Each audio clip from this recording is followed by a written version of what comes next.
जय हिंद। नमस्कार साथियों, आप सभी लोगों का मोस्ट वेलकम है आज के इस नए क्लास में।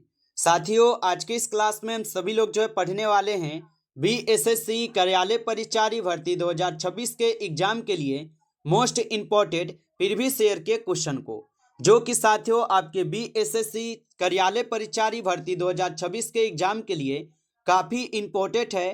तो आप सभी लोग इस क्लास को बिल्कुल अच्छी तरीके से लास्ट तक देखिएगा और इस क्लास में दिए जाने वाले इन सभी क्वेश्चन को आप अच्छे से जरूर याद कर लीजिएगा, जिससे कि आप अपने एग्जाम में सभी क्वेश्चन को आसानी तरीके से बना पाएंगे।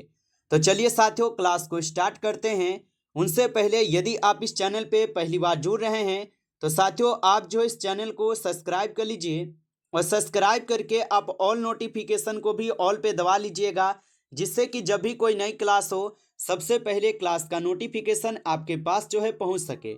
तो आप इस चैनल को सब्सक्राइब कर लीजिए, साथ ही साथ साथियों आप इस क्लास को भी लाइक जरूर कर लीजिएगा।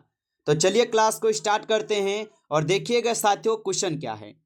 साथियों क्वेश्चन है कि संविधान के किस अनुच्छेद के अंतर्गत राष्ट्रपति अध्यादेश जारी करता है।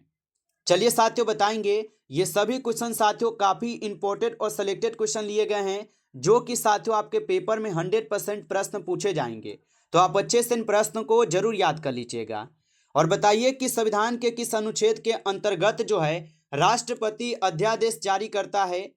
तो साथियों याद रखेंगे आप सभी लोग, अनुच्छेद 123 के तहत अध्यादेश जारी करते हैं। ऑप्शन बी यहाँ पे आपका सही जवाब होगा, याद रखेंगे।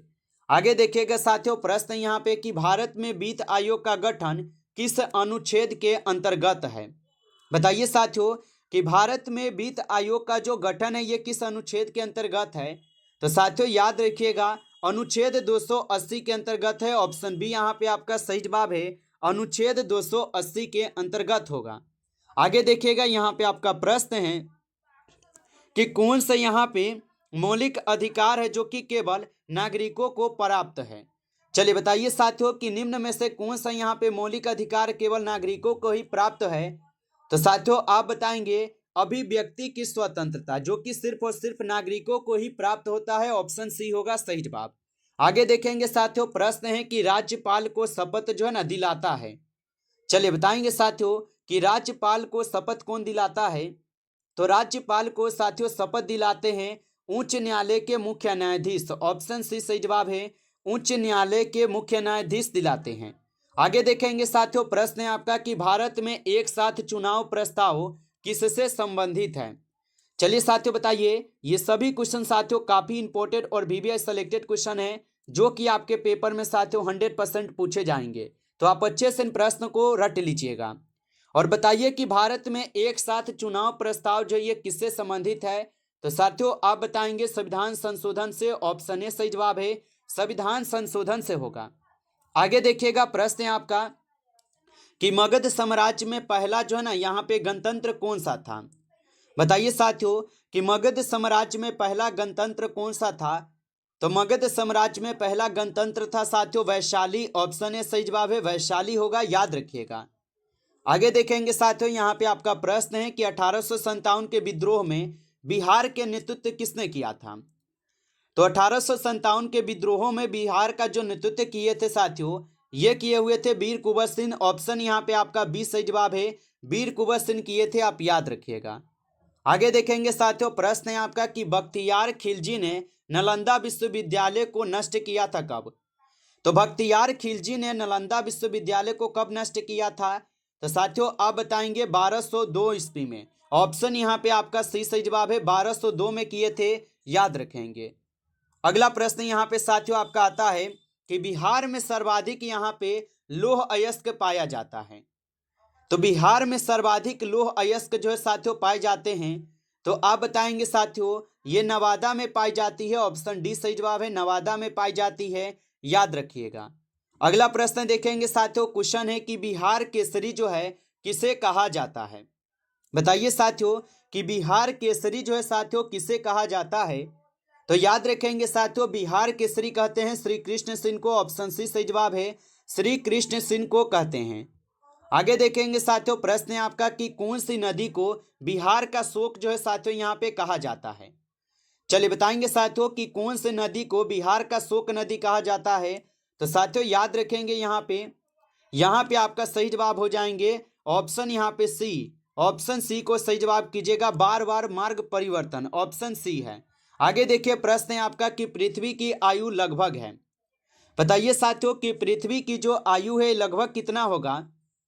तो पृथ्वी की आयु साथियों लगभग हो जाएंगे 4.6 अरब वर्ष, ऑप्शन सी सही जवाब है, 4.6 अरब वर्ष होगा।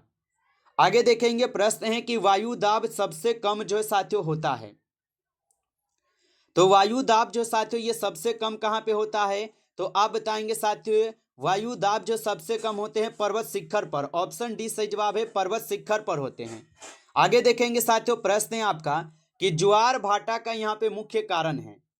चलिए बताइए साथियों, और साथियों आप लाइक नहीं किए हैं इस क्लास को तो आप इस क्लास को एक बार ज़्यादा से ज़्यादा लाइक कर लेंगे। चैनल पे पहली बार जुड़ रहे हैं तो आप इस चैनल को सब्सक्राइब करके आप ऑल नोटिफिकेशन को भी ऑल पे दबा लीजिएगा, जिससे कि जब भी कोई नई क्लास हो सबसे पहले क्लास का नोटिफिकेशन आपके पास जो है पहुंच सके। तो आप इस चैनल को सब्सक्राइब कर लीजिए। और साथियों यदि आपको PDF चाहिए तो आप कमेंट करके हमें ज़रूर बताइएगा। और बताइए साथियों यहाँ पे कि ज्वार भाटा का मुख्य कारण है। तो ज्वार भाटा का मुख्य कारण होता है चंद्रमा, ऑप्शन बी सही जवाब है, चंद्रमा होता है, याद रखेंगे। आगे देखिएगा साथियों प्रश्न है आपका कि भारत में मानसून का आगमन सर्वप्रथम जो है ना होता है। तो भारत में मानसून का जो आगमन है साथियों ये सर्वप्रथम कब होता है। तो केरल तट पर होता है, ऑप्शन यहाँ पे बी करेंगे सही जवाब, केरल के तट पर होता है। आगे देखेंगे साथियों क्वेश्चन है कि मानव रक्त का यहाँ पे pH मान होता है। चलिए बताएंगे साथियों कि मानव रक्त का pH मान कितना होता है। तो मानव रक्त का pH मान 7.4 होता है, ऑप्शन सी सही जवाब है, 7.4 होता है। आगे देखेंगे साथियों प्रश्न है यहाँ पे कि DNA की खोज जो है ना किसने की थी। चलिए बताइएगा साथियों कि DNA की खोज जो है ना किसने की थी। तो याद रखेंगे साथियों DNA की खोज की जाती है आपके किसके द्वारा। तो फ्रेडरिक मिशर के द्वारा, ऑप्शन सी सही जवाब है, फ्रेडरिक मिशर के द्वारा। अगला प्रश्न यहाँ पे आपका आता है कि ध्वनि की तीव्रता जो साथियों ये मापी जाती है। तो ध्वनि की तीव्रता जो साथियों किससे मापी जाती है। तो ध्वनि की तीव्रता जो साथियों ये मापे जाते हैं आपके डेसिबल से, ऑप्शन यहाँ पे बी सही जवाब होगा, डेसिबल से मापी जाती है, आप याद रखेंगे। अगला प्रश्न आता है साथियों कि मानव शरीर में सबसे बड़ी ग्रंथि है। चलिए बताएंगे साथियों कि मानव शरीर में सबसे बड़ी ग्रंथि कौन सा है। तो मानव शरीर में सबसे बड़ी ग्रंथि हो जाएंगे यकृत, ऑप्शन सी सही जवाब है, यकृत होगा, याद रखिएगा। आगे देखेंगे साथियों प्रश्न है आपका विटामिन डी की कमी से होता है। चलिए बताएंगे साथियों कि विटामिन डी की कमी से क्या होता है।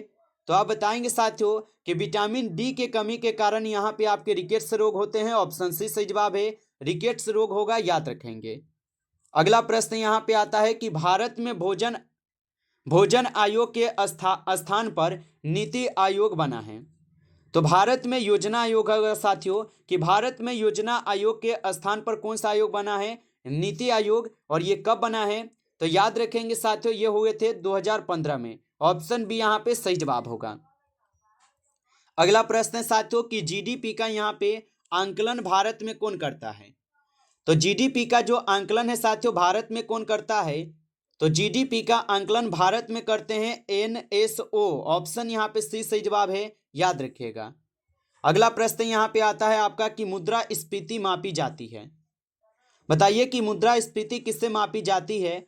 तो मुद्रा स्फीति जो है साथियों ये आपके WPI से और CPI से मापे जाते हैं, यानी कि दोनों आप कर सकते हैं, ऑप्शन सी होगा, दोनों से मापी जाती है। अगला प्रश्न है कि RBI का यहाँ पे मुख्य कार्य नहीं है। बताइए तो RBI का यहाँ पे मुख्य कार्य क्या नहीं होगा। तो साथियों आप बताएंगे शिक्षा नीति बनाना, ये क्या है। तो RBI का मुख्य कार्य नहीं है, याद रखिएगा। आगे देखेंगे साथियों प्रश्न है आपका कि कर रहित बजट का संबंध है। तो कर रहित बजट का संबंध किससे होगा। तो कर रहित बजट का जो संबंध है साथियों ये हो जाएंगे आपके किससे। तो संतुलित बजट से, ऑप्शन सी सही जवाब है, संतुलित बजट से होगा। आगे देखिएगा साथियों प्रश्न है आपका कि चंद्रयान का जो 3 लैंडिंग है ये स्थल का नाम है। तो चंद्रयान 3 का लैंडिंग स्थल का नाम क्या होगा।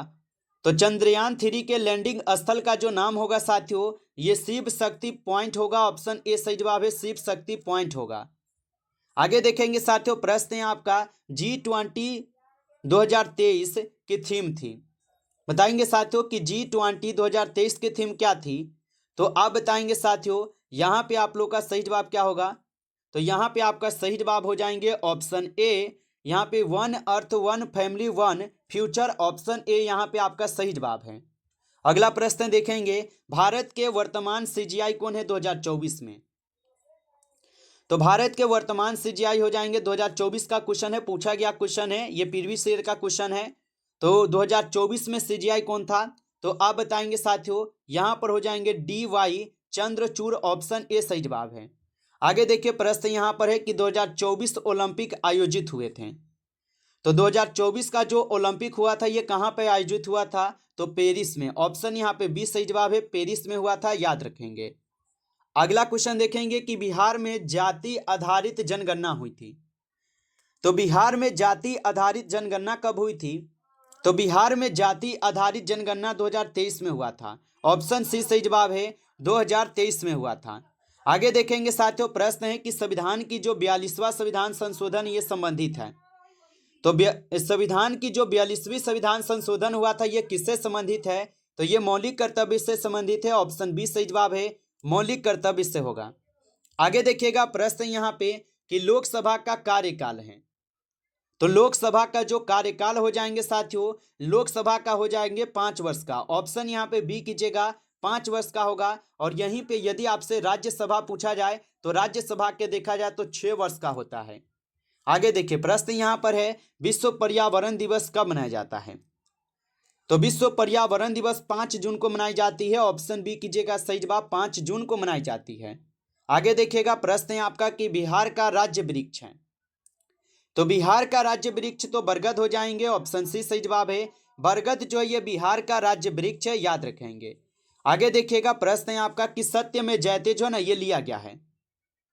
तो सत्य में जयते जो साथियों ये लिए गए हैं मुंडक उपनिषद से, और कौन से जगह से, तो आप बताएंगे साथियों सारनाथ से। ऑप्शन ए यहाँ पे सही जवाब है, याद रखेंगे।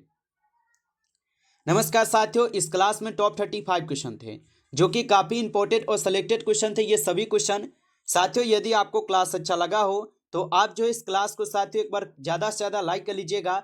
चैनल पे पहली बार जुड़े हैं तो आप इस चैनल को सब्सक्राइब कर लीजिए, और सब्सक्राइब करके आप ऑल नोटिफिकेशन को भी ऑल पे दबा लेंगे, जिससे कि जब भी कोई नई क्लास हो सबसे पहले क्लास का नोटिफिकेशन आपके पास जो है पहुंच सके। तो आप इस चैनल को सब्सक्राइब कर लीजिएगा। चलिए फिर मिलते हैं आपसे एक नेक्स्ट टॉपिक के साथ नेक्स्ट क्लास में। तब तक के लिए जय हिंद, जय भारत।